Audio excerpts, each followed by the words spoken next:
ఆందోళన. మనము వేరు సందర్భాల్లో వేరు పరిస్థితులను బట్టి వేరు కారణాల చేత మనం ఆందోళనకు లోనవుతూ ఉంటాం. ఈ భూమి మీద వ్యవహారము నడిపిస్తున్న నీకు నాకు ఒక కుటుంబాన్ని హ్యాండిల్ చేస్తున్నాం, ఒక ఉద్యోగాన్ని చేస్తున్నాం, ఒక వ్యాపారాన్ని నడిపిస్తున్నాం. నీకు నాకు వేరు సందర్భాల్లో మనకు ఆందోళన పడవలసిన అవసరాలు, సమయాలు మన జీవితాలకు వస్తూ ఉంటాయి. మరి దీనికి పరిష్కారము దేవుని వాక్యం ఏం చెప్తోంది? ఒకసారి మనం చూద్దాం. దేని గురించి చింతపడకుడి గాని ప్రతి విషయంలోనూ ప్రార్థనా విజ్ఞాపనల చేత కృతజ్ఞతాపూర్వకంగా మీ విన్నపములు దేవునికి తెలియచేయుడి. అప్పుడు సమస్త జ్ఞానమునకు మించిన దేవుని సమాధానము యేసుక్రీస్తు వలన మీ హృదయములకును మీ తలంపులకును కావలి ఉండును. చూడండి, మనము దేవుని బిడ్డలమైనాము. దేవుని బిడ్డలమైండి కూడా మనము వేరు విషయాలలో వేరు సందర్భాలలో మనము ఆందోళనకు లోనవుతూ ఉంటాం. విశేషంగా జరగవలసిన పని జరగట్లేదు అనుకోండి, లేదా కట్టవలసిన ఈఎంఐ కట్టడానికి డబ్బులు లేవు, లేదా మనం నెల ఏదో ఖర్చులన్నీ వెళ్ళిపోతున్నాయి అన్న టైంకి సడన్గా ఆ పిల్లాడి ఫీజు రూపంలోనో లేకపోతే ఒక మెడికల్ ఎమర్జెన్సీలోనో ఏదో రూపంలో మనకు డబ్బులు అవసరం పడడం, లేదా కుటుంబంలో అకస్మాత్తుగా గొడవలు. దేర్ ఇస్ అన్సర్టనిటీ ఎవ్రీవేర్ కదా. మనకు ఏ రోజున ఎవరు ఉద్యోగాలు పోతున్నాయో, ఏ రోజున ఏ వ్యాపారం క్లోజ్ అయ్యో తెలియట్లేదు, ఏ వ్యాపారం ఎందుకు నడవట్లేదో అర్థం కావట్లేదు, అసలు ప్రజల దగ్గర నాసిన డబ్బు ఏమైపోయిందో తెలియదు. నిన్నటి వరకు మంచిగా ఆరోగ్యంగా నడుస్తున్న వ్యక్తి సడన్గా నడుస్తూనే కుప్పకూలి చనిపోతున్నారు. ఎందుకు అంత అకస్మాత్తుగా హార్ట్ అటాక్లు వస్తున్నాయో అర్థం కావట్లేదు. There is uncertainty everywhere. మన చుట్టూ ఉన్న పరిస్థితులు, మన చుట్టూ ఉన్న వాతావరణము, మనం రోజు పేపర్ చదువుతున్నప్పుడు వినాల్సి వస్తున్న వార్తలు మన జీవితంలో మనకి ఏం కలుగజేస్తున్నాయంటే ఉదయం, మధ్యాహ్నము, రాత్రి మనకు ఆందోళన, కలవరము, చింత మనకు కలగజేస్తున్నాయి. సో మనకు వ్యతిరేకంగా పనిచేసే శత్రువులు, ఈ చాలదన్నట్టు మన జీవితంలో మనకు ఉండాల్సిన అతిపెద్ద శత్రువు చీకటి మరియు అంధకార సంబంధమైన శక్తులు, వాటి యొక్క పనితనం, వాటి యొక్క ప్రభావాలు మనిషిని అదే పనిగా ఏం చేస్తున్నాయంటే వేరు ఆందోళనల్లో మనిషిని చెరపడుతున్నాయి. ఈ చెరపట్టబడిన మనిషి వేరు విషయాలను బట్టి ఆందోళన పడుకుంటూనే ఏమవుతున్నాడు? తన ఆరోగ్యాన్ని పాడు చేసుకుంటున్నాడు, తన ప్రవర్తన మీద ఇంపాక్ట్ తెచ్చుకుంటున్నాడు. చాలా మంది భర్తలు భార్యలతో సమానంగా ఉండట్లేదు, ఊరికనే చిరుబుర్లాడుతున్నారు. చాలా మంది భార్యలు భర్తల్ని పట్టించుకోవట్లేదు, పిల్లలు తల్లిదండ్రుల మాట వినట్లేదు, తల్లిదండ్రులు పిల్లలకి ఏం కావాలో కనీస అవసరాలు కూడా చూసుకోవట్లేదు. ఈ ఆందోళనలు, ఈ కలవరాలు మనిషి యొక్క ప్రవర్తన మీద డైరెక్ట్గా ఇంపాక్ట్ చూపిస్తున్నాయి. ఈరోజు కుటుంబాలలో జరుగుతున్న 90% గొడవలకు కారణము వేరు రకాల కలవరాలు, ఆందోళనలు, దానికి కారణమైన లేమి, దానికి కారణమైన ఇన్సఫిషియన్సీ, ఇవన్నీ మనిషిని అదే పనిగా ఆందోళనకు నెడుతున్నాయి. అయితే దేవునికి స్తోత్రం, నజరేయుడైన యేసుక్రీస్తు మనకు హెచ్చరిస్తున్నాడు. ఏమంటున్నాడు? Do not be anxious over everything or anything. ఇక్కడ ఏమంటున్నాడు చూడండి, మళ్ళీ వాక్యం చదువుతాను వినండి. దేని గురించి చింతించకుడి గాని ప్రతి విషయంలోనూ ప్రార్థన విజ్ఞాపనల చేత కృతజ్ఞతాపూర్వకంగా విన్నపములను దేవునికి తెలియచేయుడి. దేవుడు నిన్ను ఇన్వైట్ చేస్తున్నాడు. ఈ షోయింగ్ యూ వే అవుట్. ఏం చెప్తున్నాడు దేవుడు? కమ్. దేని గురించి కలవరపడుతున్నావు? దేని గురించి ఆందోళన పడుతున్నావు? దేని గురించి చింతిస్తున్నావు? నీ గతం గురించా? గతంలో జరిగిన ఒక సంఘటన గురించా? ప్రస్తుతం గురించా? వ్యాపారం నడవట్లేదా? ఉద్యోగంలో సర్టనిటీ లేదా రావాల్సిన ప్రమోషన్, శాలరీ హైక్ రావట్లేదా? పిల్లల్ని మాట వినట్లేదా? నీ ఆరోగ్యం బాగుండట్లేదా? దేని గురించి కలవరపడుతున్నావు? రేపటి భవిష్యత్తు గురించా? ఇది కొనగలనో లేదు, అది సంపాదించగలనో లేదు, ఇది ఉంటుందో ఉండదో, దీన్ని కాపాడుకోగలనో లేదో, ఇలాంటి దుర్వార్తలు ప్రతి ఇంట్లో నుండి వినాల్సి వస్తుంది. నా ఇంట్లో అటువంటివి జరుగుతాయేమో.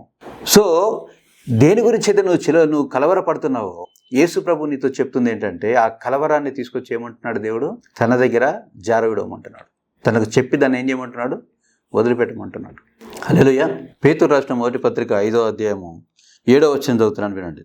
ఆయన మిమ్మల్ని గురించి చింతిస్తున్నాడు కనుక మీ చింత యావత్తు ఆయన మీద వేయండి.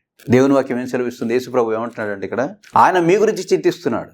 నువ్వేమో నీ డబ్బు గురించి, నీ ఆరోగ్యం గురించి, నీ కుటుంబం గురించి, నీ కుటుంబ సభ్యుల గురించి, లేదా నీ ఉద్యోగం, వ్యాపారము, లేదా రావాల్సినవి, కట్టవలసిన వాటి గురించి, ఇలా వేరు వాటి విషయాల గురించి నువ్వు చింతిస్తున్నావు. కానీ యేసు ప్రభు ఏమంటున్నాడంటే ఆయన నీ గురించి చింతిస్తున్నాడు.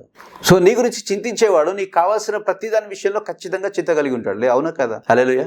ఇప్పుడు నా పిల్లల గురించి నాకు కలవరం ఉందనుకోండి, ఊరికనే ఒక తండ్రిగా నేను మా పెద్దోడు ఎట్లాగో, మా చిన్నోడు ఎట్లాగో అని చెప్పేసి ఊరికనే నేను దాని గురించి ఆలోచించుకుంటూ కూర్చుంటాను. వాళ్ళకి అవసరం ఏమైనా వాటి సమకూర్చుకుంటూ పోతాను నేను. అవి సమకూర్చిన తర్వాత కూడా వారి ప్రవర్తన బాగాలేకపోతే అప్పుడు ఆ చింత వేరు. Now that's a different thing. కానీ వాళ్ళ గురించి చింతిస్తున్నా నేను, వాళ్ళకి ఏం కావాలన్నది కూడా చూసుకుంటాను. ఇలాగే నీ దేవుడైన యేసు ప్రభు నీ గురించి ఆయన చింత కలిగి ఉన్నాడు కాబట్టి నీకేం కావాలన్నది కూడా ఆయన తప్పకుండా చూసుకుంటాడు. హల్లెలూయా. నీకు ఏదైనా ప్రమాదము లేదా ఆపద, లేదా అనారోగ్యం, ఏదైనా సమస్య, ఏదైనా లేమి, ఏదైనా దుఃఖం నీ జీవితంలో ఉంటే నీ గురించి చింతించే యేసు ప్రభు దాన్ని నీకు సమకూరుస్తాడు. నీ జీవితంలో దాన్ని తొలగిస్తాడు. అనారోగ్యాన్ని తొలగిస్తాడు, సమస్యలను తొలగిస్తాడు, నీ జీవితంలో వేదనను తొలగిస్తాడు. He will take care of everything that you need. హల్లెలూయా. He will take care of everything that you need. నీ చింతను తీసుకెళ్ళి నువ్వేం చేయాలి? నువ్వు నీ హృదయంలో దేని గురించైనా ఆందోళన కనిపిస్తుంది, కలవరం కనిపిస్తుంది, అవునా? దాన్ని తీసుకెళ్ళి ఏం చేయాలంట? దాన్ని ప్రభు దగ్గర వదిలిపెట్టాలంట. దాన్ని ఎవరికి అప్పగించాలంట? నజరేయుడైన యేసుక్రీస్తుకు దాన్ని అప్పగించాలంట. ఈ అప్పగించినప్పుడు ఆయన నీ గురించి చనిపోయి మరణం చేతనే దెబ్బ కొట్టినవాడు, నీతిని నీతితోనే సంపాదించినవాడు, ఆయన నీ పక్షాన సమస్త శ్రమలు దుఃఖాలు అనుభవించినవాడు కనుక ఆయన ఏం చేస్తాడంటే నీ బాధలన్నిటినీ, నీ సమస్యలన్నిటినీ ఒక మాటతోనే దాన్ని పరిష్కరిస్తాడు. నీకు తెరవాల్సిన డోర్స్ ఆయన ఓపెన్ చేస్తాడు. నీకు ఇవ్వాల్సిన స్వస్థత ఆయన ఇస్తాడు. మీరు మత్తయి సువార్త నుండి మీరు యోహాను సువార్త వారు మీరు చూస్తే ఎంతో మందిని ఆయన ముట్టి స్వస్థపరిచిన దేవుడు ఆయన. ఒక వాక్కును పంపించి స్వస్థపరిచిన దేవుడు ఆయన. ఆయన చేసిన ఆశ్చర్యకార్యాలు ఒకసారి మీరు ధ్యానించండి. మీరు ధ్యానించినప్పుడు ఆయన ఏ విధంగా చీకట్లో నుండి ఆయన వెలుగుని ఆశ్చర్యకరమైన రీతిలో పుట్టించాడో దాన్ని కలగజేసిన విధానం మీరు చదివితే, మీరు దాన్ని ధ్యానిస్తే, ఆయన మీకు మీ జీవితంలో మీకు ఏదైతే అవసరం ఉందో, మీ జీవితంలో మీరు దేని గురించి అయితే చింత కలిగిస్తున్నారో దాన్ని పరిష్కరించడం, దాన్ని సమకూర్చడం, దాన్ని తీసివేయడం దేవునికి చిటిక వేసినంత పని కాదన్న విషయం మీకు అర్థమైపోతుంది. హల్లెలూయా. చింతపడము దేనికి పరిష్కారం కాదు.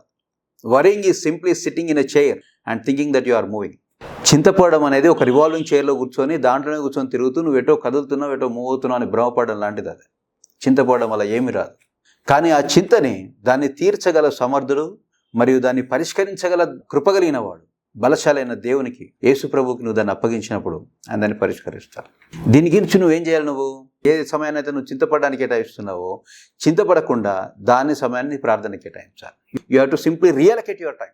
చింతపడడానికి కేటాయిస్తున్న సమయాన్ని నువ్వు దేనికి కేటాయించాలి? ప్రార్థనకి కేటాయించాలి. దేనికి కేటాయించాలి? వాక్య ధ్యానానికి కేటాయించాలి. అప్పుడు జీవం గల దేవుని వాక్యం నీ లోనికి చేరి నీలోనే నివసిస్తున్న ప్రతి విధమైన అబద్ధపు భయాన్ని, అబద్ధపు కలవరాన్ని అది తొలగించి వేస్తుంది. నీ ప్రార్థన దేవుని సన్నిధికి చేరి ఆయన దగ్గర నీకు కావాల్సిన ప్రతి విధమైన ప్రొవిజన్ని, రిడెంప్షన్ని, విడుదలను, స్వస్థతను అది నీ కొరకు తీసుకొని వస్తుంది. ఈ సత్యాన్ని నువ్వు మర్చిపోవద్దు. నీ చింతను, నీ ఆందోళనను దూరం చేసుకోవడానికి దేవుడు నీ కొరకు సిద్ధపరిచి పెట్టిన అవకాశం ఇదే. మరి దీన్ని వాడుకుంటావా? ప్రార్థన చేద్దాము. దయగల తండ్రి, కృపగల యేసు, నీకు స్తుతులు స్తోత్రాలు ప్రభువా. నీ కుమారుడు, నీ కుమార్తె దేని విషయం అయితే చింత కలిగి ఉన్నారో వారి పిల్లల గురించి కానివ్వండి ప్రభువా.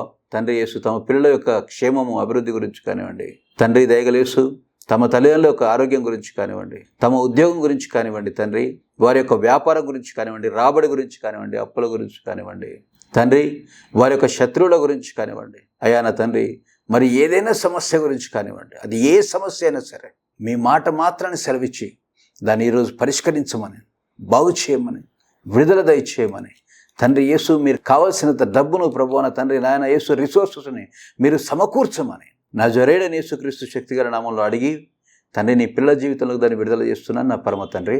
Amen, amen. షలోమ్.